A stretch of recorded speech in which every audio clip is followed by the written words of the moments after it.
ओम शांति। प्यारे रूहानी भाई बहनों, आज 16 मई 2026 के हम बाबा के अनमोल मधुर महावाक्य सुनेंगे।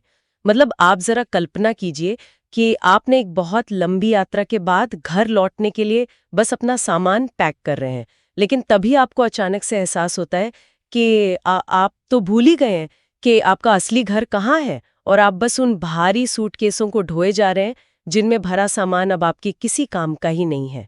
आज की हमारी ये रूहानी चर्चा कुछ इसी बारे में है। जी, ओम शांति। ये सच में एक बहुत ही गहरी तस्वीर है। मतलब अगर हम गहराई से देखें तो हम सभी आत्माएं इस देह अभिमान और दुनियावी बातों का कितना भारी बोझ लेकर चल रही हैं। आज की इस बेहद पावन बेला में आइए हम अपने मन को इस सारी भारी हलचल से समेटकर धीरे धीरे उस परम धाम की ओर ले चलें। भ्रुकुटी के मध्य खुद को एक बिल्कुल हल्का चमकता हुआ चैतन्य सितारा महसूस करें। ये शांति का अनुभव ही हमारी असली स्थिति है। आज हमारे प्यारे बाबा ने हमें इसी हल्की स्थिति और हमारी असली मंजिल की बहुत ही मीठी याद दिलाई है। वापस घर चलने का समय अब आ गया है, और फरिश्ता बनने की जो अतीन्द्रिय खुशी होती है उसका गहरा एहसास आज बाबा हमें करा रहे हैं। बिल्कुल, उस घर की स्मृति जहां कोई शोर नहीं है, कोई विकार नहीं है। देखिए, जैसे एक मुसाफिर दिन भर की थकान के बाद सिर्फ अपने बिस्तर पर विश्राम चाहता है ना, ठीक वैसे ही आत्मा अब अपने मीठे वतन, अपने असली घर लौटना चाहती है। आज के महावाक्य हमें इसी वापसी के सफर के लिए पूरी तरह से तैयार कर रहे हैं। तो आइए सबसे पहले आज की मुरली का सार सुनते हैं और इस रूहानी सफर की शुरुआत करते हैं। बाबा कहते हैं, मीठे बच्चे, सदैव याद रखो, बहुत गई थोड़ी रही, अब तो घर चलना है। इस छीछी शरीर और दुनिया को भूल जाना है। मीठे बच्चे, मतलब ये दो शब्द सुनते ही जैसे आत्मा के अंदर की जन्म जन्मांतर की जो सारी कड़वाहट है वो पूरी तरह से पिघल जाती है। जब भगवान खुद हमें इतनी आत्मीयता से पुकारते हैं तो सच कहूं एक बहुत ही गहरा रूहानी सुकून मिलता है ना। जी हाँ, बिल्कुल। पर यहाँ मुझे एक सवाल अक्सर आता है। मतलब बाबा कहते हैं कि इस छी शरीर और दुनिया को भूल जाना है। ये वैराग्य की बात सुनने में तो सच में बहुत अच्छी लगती है, लेकिन जब हम 24 घंटे इसी दुनिया में रहते हैं, इन्हीं लोगों के बीच अपना सारा काम करते हैं, तो इसे भूलना व्यवहारिक रूप से, मतलब प्रैक्टिकली कैसे संभव है? हाँ, ये एक बहुत ही स्वाभाविक प्रश्न है। देखिए, भूलने का मतलब ये बिल्कुल नहीं है कि हम अपनी आंखें बंद कर लें या कहीं जंगल में भाग जाएं।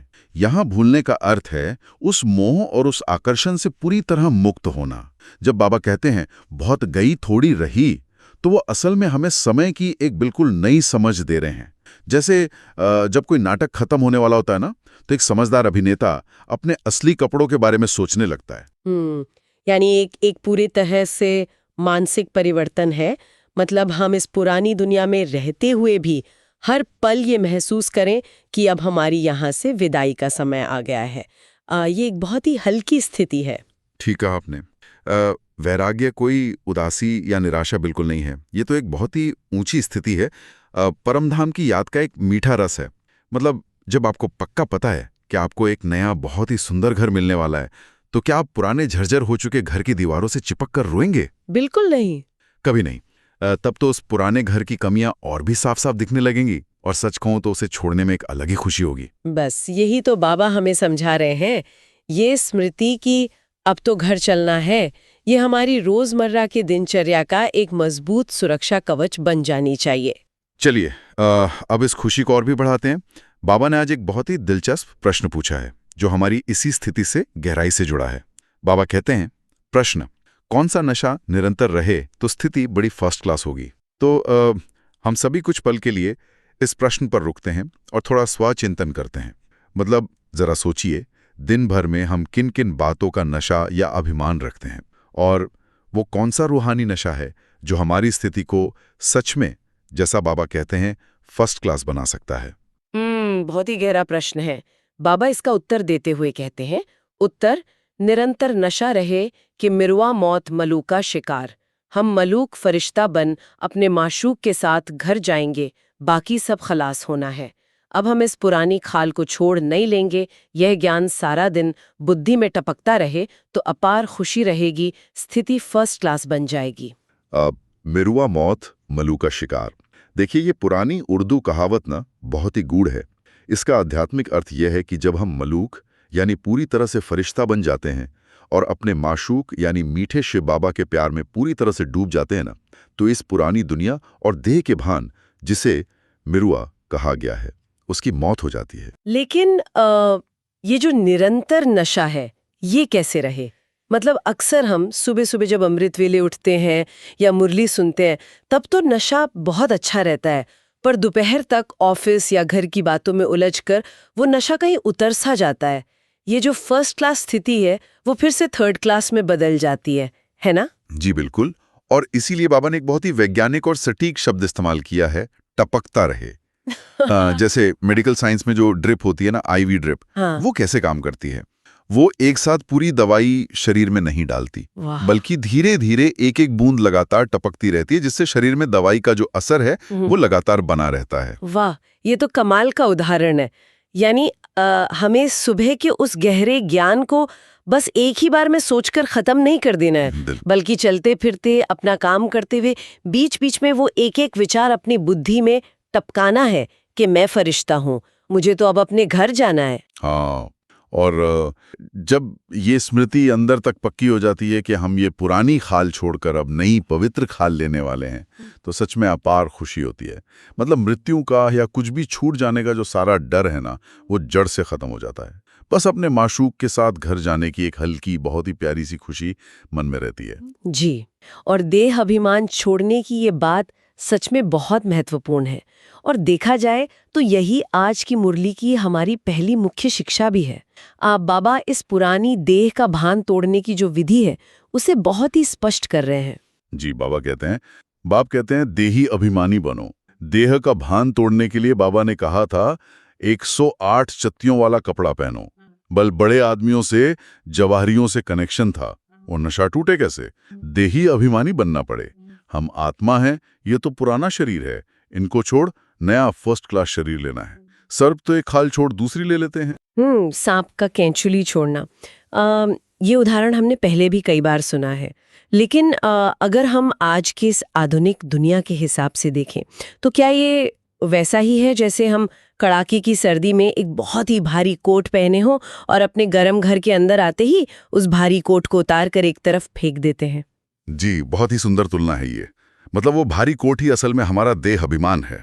हमारी सारी डिग्रियां, हमारा पद, हमारी शक्ल सूरत और हमारे वो पुराने कड़े संस्कार। जन्मांतर से ना हमने इस कोट को ही अपनी असली पहचान मान लिया था, और इसे उतारे बिना हम असली सुकून नहीं पा सकते।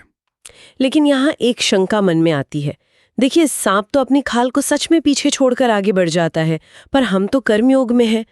हमें इसी शरीर में रहकर इसी समाज के बीच काम करना है, तो फिर हम इस खाल से खुद को न्यारा, एकदम अलग कैसे महसूस कर सकते हैं? हाँ, इसका जो सबसे व्यावहारिक तरीका है वो है निरीक्षक यानी ऑब्जर्वर की कुर्सी पर बैठना। जैसे मान लीजिए आप एक गाड़ी चला रहे हैं, आप उस गाड़ी के मालिक हैं, लेकिन आप खुद वो गाड़ी तो नहीं है ना। जब गाड़ी में कोई खराबी आती है तो आप उसे मैकेनिक को दिखाते हैं, आप खुद बैठकर रोने नहीं लगते। इसी तरह मैं आत्मा इस शरीर रूपी गाड़ी की ड्राइवर हूँ। ये निरंतर अभ्यास हमें शरीर में रहते हुए भी उससे पूरी तरह से न्यारा कर देता है। जी, ये गाड़ी और ड्राइवर वाली स्थिति सच में बहुत मददगार है। अब इस गाड़ी को हमें अकेले किसी एकांत जंगल में तो नहीं चलाना है, बल्कि भरे पूरे ट्रैफिक में चलाना है, परिवार के बीच चलाना है, जो हमें सीधा बाबा की दूसरी मुख्य शिक्षा की ओर ले जाता है, घर गृहस्थी में रहते हुए डबल कोर्स करना। बिल्कुल, बाबा कहते हैं अब तुम्हारी ये स्टूडेंट लाइफ है। गृहस्थ व्यवहार में रहते साथ साथ ये कोर्स पढ़ते हो। बहुत बच्चे डबल कोर्स उठाते हैं, लिफ्ट मिलती है। तुम्हारा कोर्स है गृहस्थ व्यवहार में रहते ये पढ़ना। इसमें भी कन्याएं बड़ी तीखी जानी चाहिए। कन्याओं के कारण कन्हैया व गोपाल नाम भी गाया हुआ है। दुनिया का ना एक बहुत बड़ा मिथक है कि अगर भगवान को पाना है तो सब कुछ छोड़कर हिमालय पर जाना होगा, परिवार छोड़ना होगा। पर यहाँ तो बाबा हमें घर गृहस्थी की सारी जिम्मेदारियों के बीच ही इस पवित्रता की पढ़ाई का डबल कोर्स करा रहे हैं। ये बात सच में बहुत अनूठी है। और सच कहूं तो गृहस्थ में रहकर पवित्रता निभाना ही सबसे बड़ी और असली परीक्षा है। मतलब अकेले कमरे में तो कोई भी आराम से शांत रह सकता है, लेकिन जब बच्चों की फीस भरनी हो, ऑफिस के काम का बहुत तनाव हो और फिर भी आप अपनी आत्मिक स्थिति में बिल्कुल अडोल रहें, यही तो ब्राह्मण जीवन की सबसे बड़ी श्रेष्ठता है। लेकिन ये डबल कोर्स कई बार ना बहुत थका देने वाला भी लगता है। मतलब दोनों तरफ बैलेंस कैसे रखा जाए, ये एक चुनौती बन जाती है ना? जी हाँ, और इसीलिए बाबा ने बहुत प्यार से लिफ्ट शब्द का प्रयोग किया है। मतलब जब आप सच्चे दिल से इस प्रवृत्ति मार्ग में शिव बाबा को अपना सच्चा साथी बनाते हैं, तो बाबा की जो दुआएं हैं, उनकी जो मदद है, वो एक लिफ्ट का काम करती है। आपकी जो शारीरिक और मानसिक मेहनत है वो कम हो जाती है और सफलता कई गुना ज्यादा मिलती है। बाबा ने यहाँ कन्याओं की महिमा भी इसीलिए की है क्योंकि वे इस पूर्ण समर्पण और रूहानी पढ़ाई में बहुत तेजी से आगे बढ़ सकती हैं। बिल्कुल, ये रूहानी विद्यार्थी जीवन ना सचमुच आत्मा को एक नई ऊर्जा देता है। लेकिन जब हम इस मार्ग पर चलते हैं और हमसे कोई गलतियां हो जाती हैं, तो अक्सर मन में आता है कि बाबा तो बहुत रहमदिल है, वो हम पर जरूर कृपा कर देंगे। हमारी जो तीसरी शिक्षा है, वो इसी पुरानी गलतफहमी को दूर करती है। हाँ, बाबा बहुत स्पष्ट रूप से कहते हैं, अब इसमें भगवान को तरस नहीं खाना है, कृपा नहीं करनी है। वास्तव में तरस व कृपा अपने ऊपर ही करनी होती है। तुम ही देवता थे, अब क्या बन गए हो? अपने को देखो, फिर पुरुषार्थ कर देवता बनो। शाम से सुंदर बनने के लिए पुरुषार्थ करना पड़ता है। ये बात भक्ति मार्ग की मान्यताओं से बिल्कुल अलग है। मतलब भक्ति में तो हम हमेशा यही कहते थे कि हे प्रभु, हम पर दया करो, कृपा करो। और यहाँ स्वयं भगवान कह रहे हैं कि मुझसे दया की उम्मीद मत रखो, बल्कि खुद पर दया करो। बिल्कुल। और जरा सोचिए, भगवान की सबसे बड़ी कृपा आखिर है क्या? उन्होंने हमें ज्ञान का ये इतना साफ आईना दे दिया है। उन्होंने हमें स्पष्ट बता दिया कि बच्चे, तुम ही वो पूज्य देवता थे और अब इन विकारों के कारण क्या बन गए हो। देखिए, एक श्रेष्ठ शिक्षक का काम होता है सबसे अच्छी पढ़ाई पढ़ाना और सही रास्ता दिखाना। लेकिन परीक्षा में पास होने के लिए मेहनत तो विद्यार्थी को ही करनी होगी ना? जी, यानी पुरुषार्थ की जो जिम्मेदारी है वो 100% हमारी अपनी है। आसमान से कोई जादू की छड़ी नहीं घूमने वाली है, ये हमें समझना होगा। सही कहा आपने। हम अक्सर अपनी परेशानियों का सारा ठेका भगवान को सौंपना चाहते हैं, लेकिन शाम से सुंदर बनने की ये जो यात्रा है, ये तो अपने ही पुराने विकारों से लड़ने और उन पर विजय प्राप्त करने की यात्रा है। मनमना भव का महामंत्र हमें मिल गया है, अब उस पर चलने की जो अथक मेहनत है वो हमें ही करनी है। और इस मेहनत का मुख्य हिस्सा क्या है? आत्मा के अंदर से जन्म जन्मांतर के विकारों की मिलावट को निकालना। यही हमारी चौथी शिक्षा है, आत्मा से खाद निकालना और रोज ज्ञान स्नान करना। जी, बाप समझाते हैं आत्मा में खाद पड़ी है, वो निकले कैसे? सतों से तमो बनी है। तुमको बाप कहते हैं यह नियम रखो, बाप को याद करने का। याद का स्नान व यात्रा करो। ज्ञान स्नान भी कराते हैं, योग की यात्रा सिखलाते हैं। सतों से तमो, इसे थोड़ा और व्यवहारिक रूप में समझते हैं। जैसे मान लीजिए 24 कैरेट का शुद्ध सोना है, वो समय के साथ और उसमें अन्य धातुएं मिलाने से अपनी असली चमक खो देता है।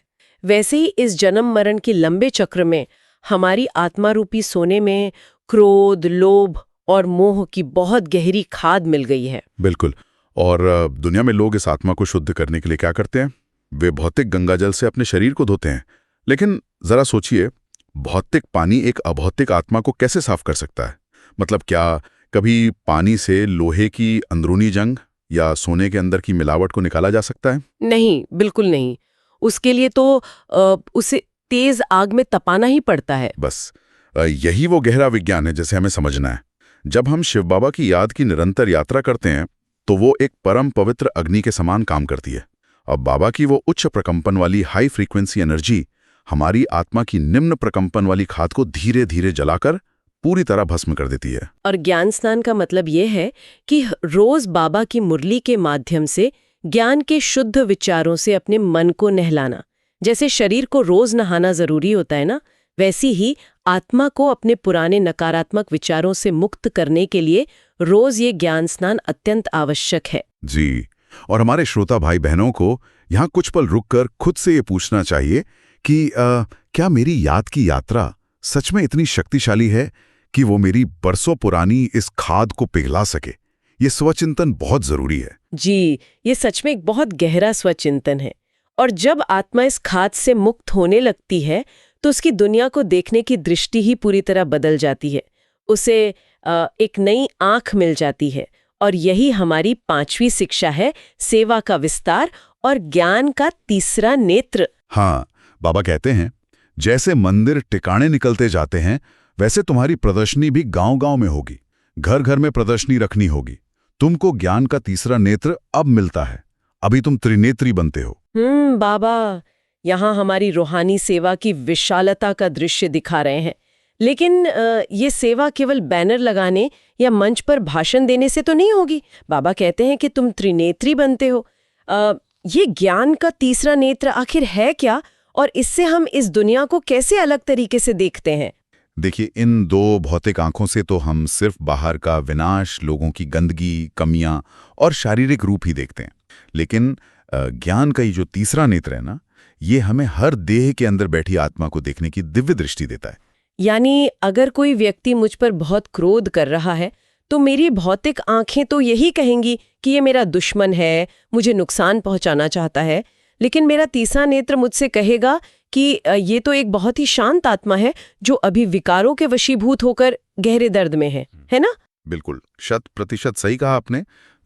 इस छीछी दुनिया में रहते हुए भी इसकी बुराई को न देखना, बल्कि हर किसी के अंदर उस मूल पवित्र आत्मा को देखना, यही तो असल में त्रिनेत्री बनने का अभ्यास है। और जब हमारी ये श्रेष्ठ दृष्टि बनती है, तब हमारी असली सच्ची रूहानी सेवा शुरू होती है। ज्ञान की इन अद्भुत गहराइयों को समझने के बाद अब समय है इन्हें अपने व्यवहारिक जीवन में उतारने का, यानी धारणा का। तो आज की मुरली से धारणा के लिए मुख्य सार है। पहला बिंदु, अतीन्द्रिय सुख का अनुभव करने के लिए देह के भान को तोड़ने का पुरुषार्थ करना है।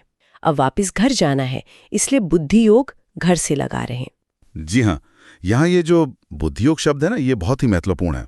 मतलब कोई पूछ सकता है कि मैं दफ्तर में बैठकर कंप्यूटर पर कोई ज़रूरी ईमेल टाइप कर रहा हूँ, तो बुद्धि तो मुझे उस काम में लगानी पड़ेगी।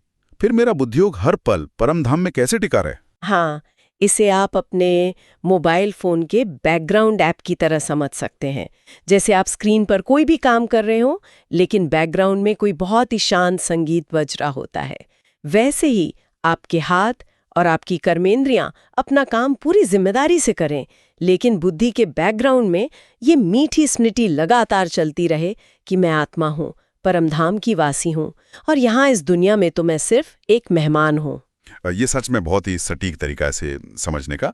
और धारणा का जो दूसरा बिंदु है वो है, गृहस्थ व्यवहार में रहते पढ़ाई भी पढ़नी है, डबल कोर्स उठाना है, ज्ञान का स्नान और याद की यात्रा करनी और करानी है। बिल्कुल, यानी खुद ज्ञान मार्ग पर सच्चाई से चलना और दूसरों को भी इसके लिए प्रेरित करना।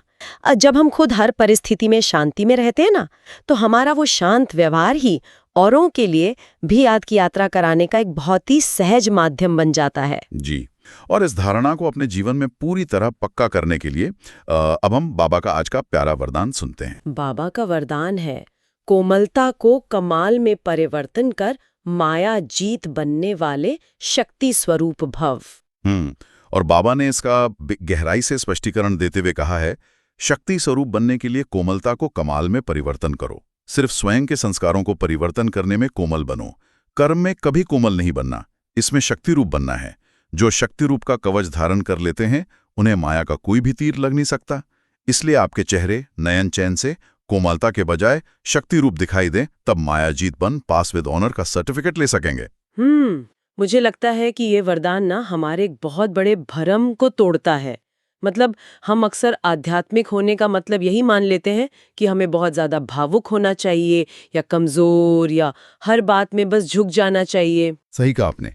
बाबा बहुत स्पष्ट कह रहे हैं कि हमें कोमल कहाँ होना है, सिर्फ अपने खुद के कड़े संस्कारों को मोड़ने में। जैसे पानी बहुत कोमल होता है ना, वो किसी भी बर्तन का आकार सहज ही ले लेता है। यानी बाबा की श्रीमत पर चलने के लिए हमें मोल्ड होना है, वहां हमें बिल्कुल जिद्दी नहीं बनना है। लेकिन जब माया हम पर वार करे, जब बाहरी परिस्थितियां हमें डराएं या विकार हमें अपनी तरफ आकर्षित करें, तब हमें कोमल या कमजोर बिल्कुल नहीं पड़ना है।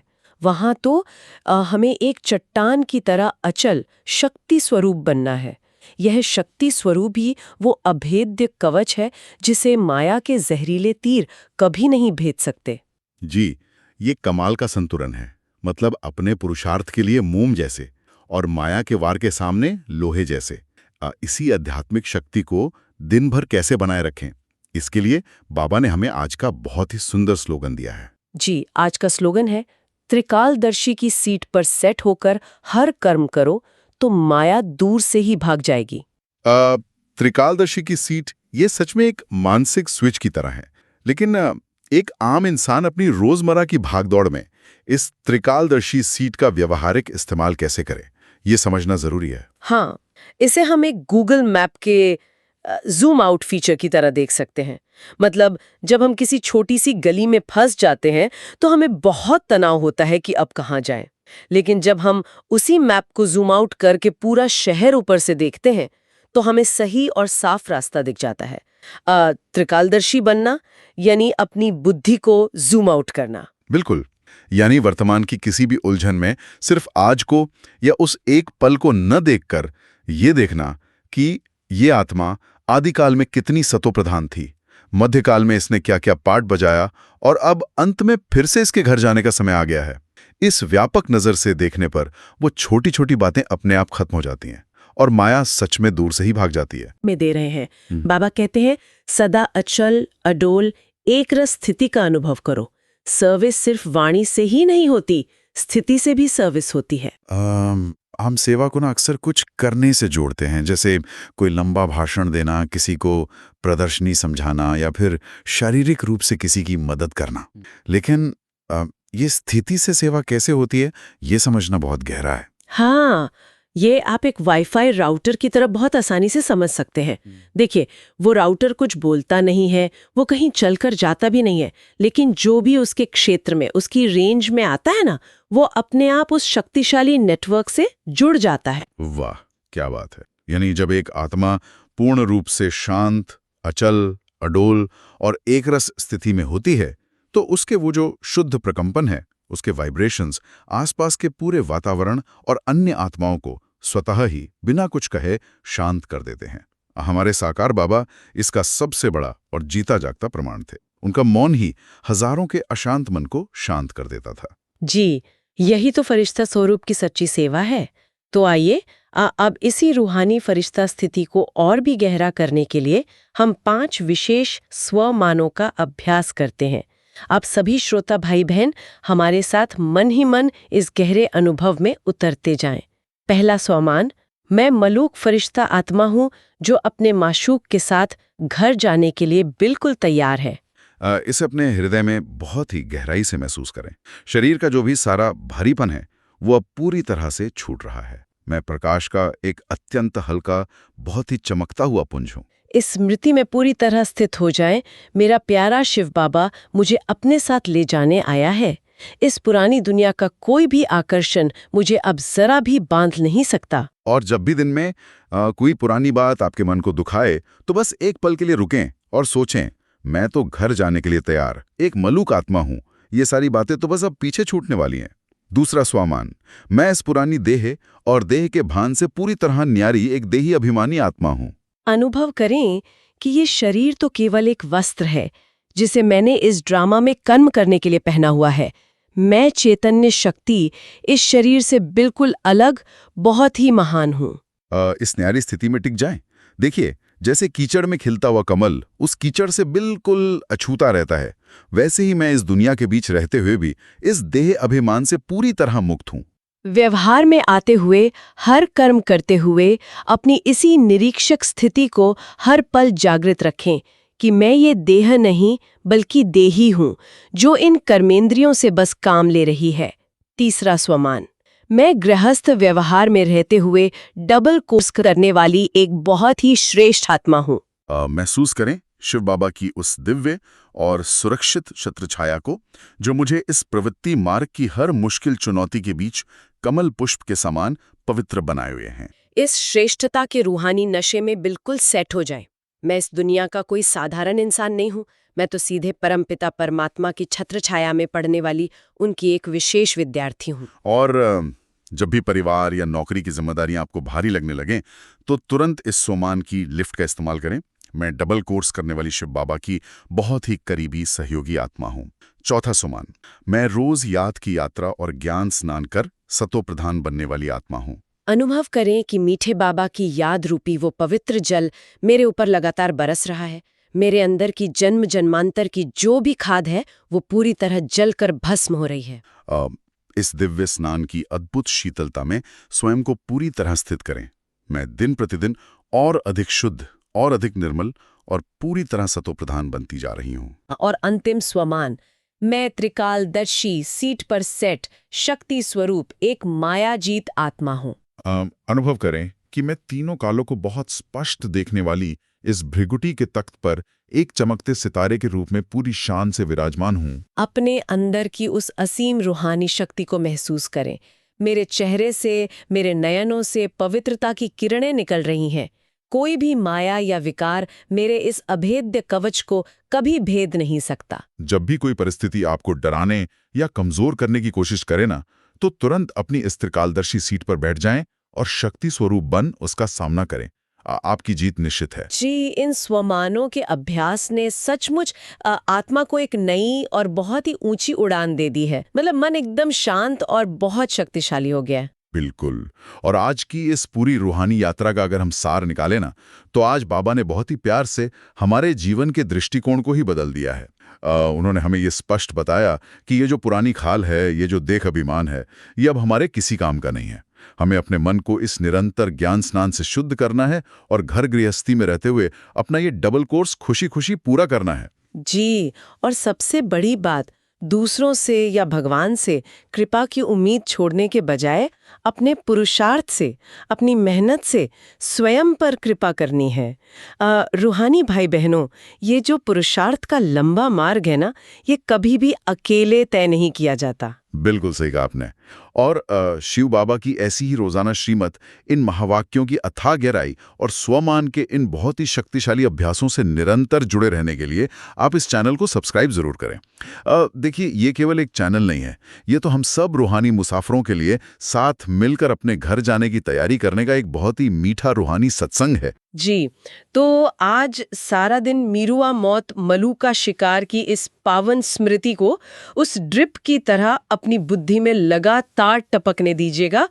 बाबा की उस सुरक्षित छत्र छाया में रहिए और खुश रहिए। अच्छा, ओम शांति।